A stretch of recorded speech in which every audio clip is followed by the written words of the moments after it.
सारा दिन मेहनत करने वाला शख्स जब रात को अपने बिस्तर पर जाता है, लेटता है, तो फौरन ही वो सो जाता है और सारी रात वो बड़ी पुरसकून नींद लेता है, बहुत अच्छे तरीके से सोता है।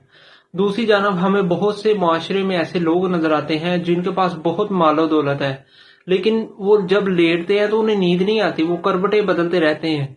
और मैंने बहुत से ऐसे लोग भी देखे हैं जो रात को मेडिसिन लेकर सोते हैं, नींद की मेडिसिन। उनसे पूछा जाए तो वो कहते हैं हमें इस मेडिसिन के बगैर नींद नहीं आती। इसकी एक वजह ये भी है कि वो लोग मेहनत नहीं करते, काम नहीं करते।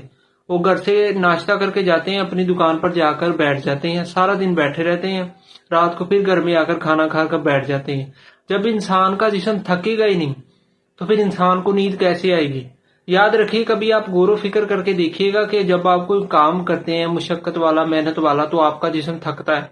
जब आपका जिस्म थक जाता है तो आप कहीं बैठे भी हो तो आपका जिस्म आपसे कहता है लेट जाओ, अपने जिस्म को सीधा करो। जब आप किसी जगह पर लेटते हैं तो आपका जिस्म बिल्कुल ढीला पड़ जाता है, सीधा हो जाता है, और फिर आपको नींद भी आने लग जाती है। कई बार ऐसे होता है कि हम कुर्सी पर बैठे होते हैं, कई जगह बैठे होते हैं और हमारा जिस्म थका हो तो हमें बैठे बैठे ही नींद आने लग जाती है।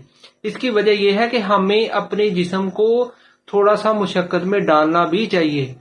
अगर हम अपने जिस्म को मुशक्कत में नहीं डालेंगे, अपने जिस्म को नहीं थकाएंगे, अपने जिस्म पर किसी किस्म का बोझ नहीं डालेंगे, अपने जिस्म से कोई काम नहीं लेंगे, कोई जोर वाला काम, कोई मुशक्कत वाला काम, तो हमारा जिस्म, हमें कभी भी पुरसकून नींद नहीं आएगी।